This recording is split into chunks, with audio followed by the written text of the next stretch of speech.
Thanks for watching today. I'm Peter Girolamo, a financial advisor and tax expert. Today I want to cover the affluent lifestyle.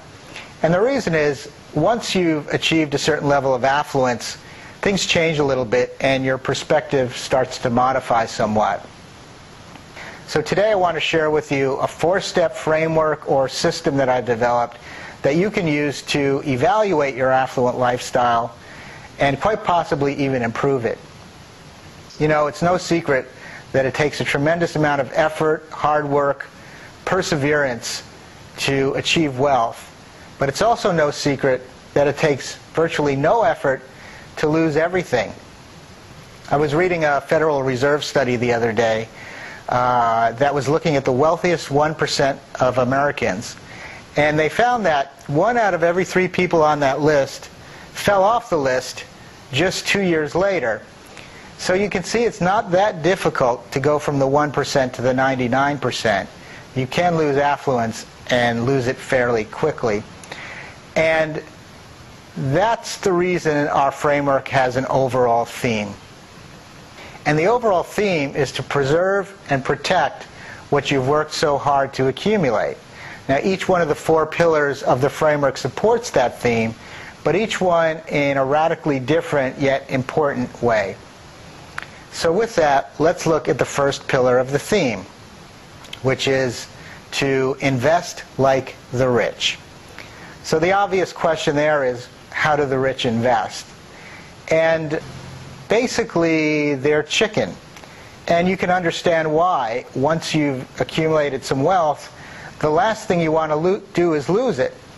So the risk of loss becomes much more in the foreground, and the desire to beat a stock market index takes a back seat. What the rich want to do is participate in market upswings to the extent their risk tolerance will allow them to do so, and participate in market downswings as little as possible.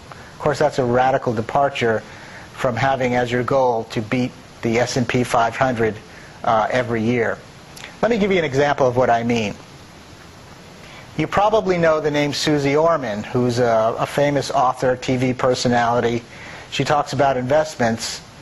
Well, Susie's done quite well for herself. She's accumulated wealth in the tens of millions of dollars. A couple of years ago, Susie was doing an interview with the New York Times, and in that interview she disclosed what she does with her own money. And she told the New York Times that she invests the vast majority of her investable assets in relatively safe municipal bonds. She does invest in the stock market, but only an amount that she doesn't care about. So that's really the perspective I'm talking about. It's not as simple as changing your mix of stocks and bonds. It's a little more complicated than that. The rich are much more concerned with achieving their life goals and less concerned with beating the stock market year in and year out. The second pillar in our framework is to live richly. Now let me explain what I mean by that. Living richly has a lot more to do with, well, let me put it this way. It has less to do with what you spend your money on and more to do with your attitude about expenses. Robert Kiyosaki put it about the best way I've seen it. What Robert said in one of his books is that there are expenses that make you rich and expenses that make you poor. A smart investor knows which expenses they want and controls those expenses. So let me give you a real-life example of what I'm talking about so this becomes a little more clear. There's a fellow by the name of John Caldwell who is a self-made billionaire. Now, John Caldwell can frequently be seen riding his bike to and from work, cutting his own hair, and buying his wardrobe from off-the-rack retailers. You might think Mr. Caldwell's cheap or crazy, but he's not. He does have his indulgences. For example, he owns a Bentley and a Ferrari. And that's my point about living richly. Once you've got some affluence, the spoils of that affluence comes with the territory.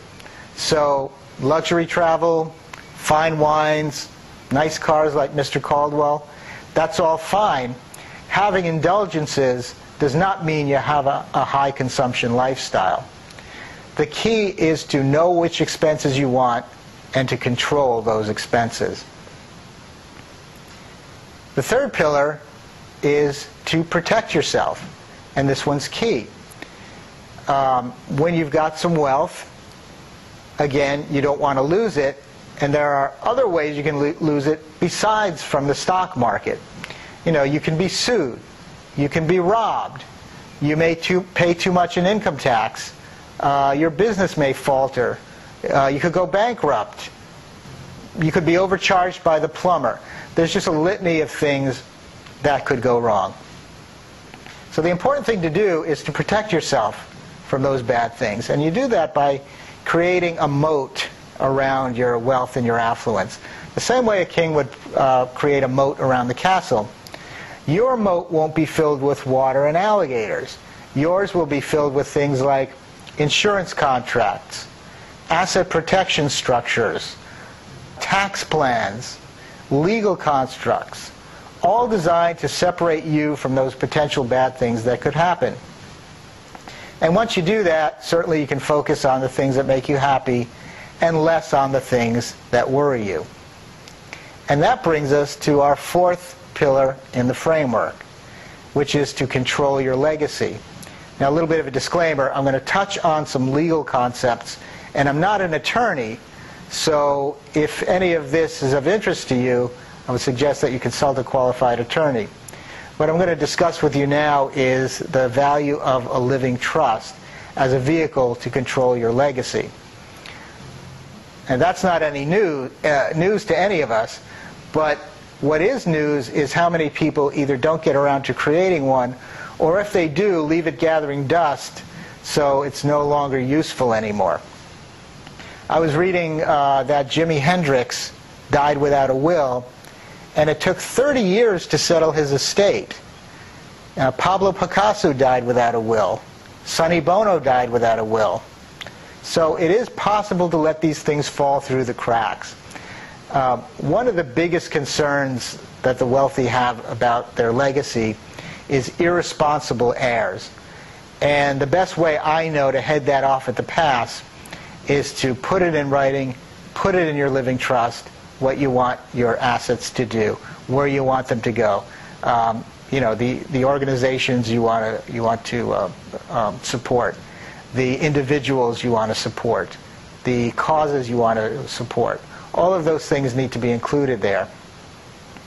And so the message is, if you don't have a living trust, think about getting one. If you do have one, pull it out, dust it off, and look through it. Things change. Tax rules change. Family members change. The mix of the assets you have change. When those things happen, chances are the living trust needs to be updated and modified. So there you have it. Those are the four pillars of the affluent lifestyle framework that I wanted to share with you today. Hope you enjoyed the video and got a lot of value out of it. I am going to sign off for now, so I want to thank you so much for checking out this video, and I will see you next time. Take care.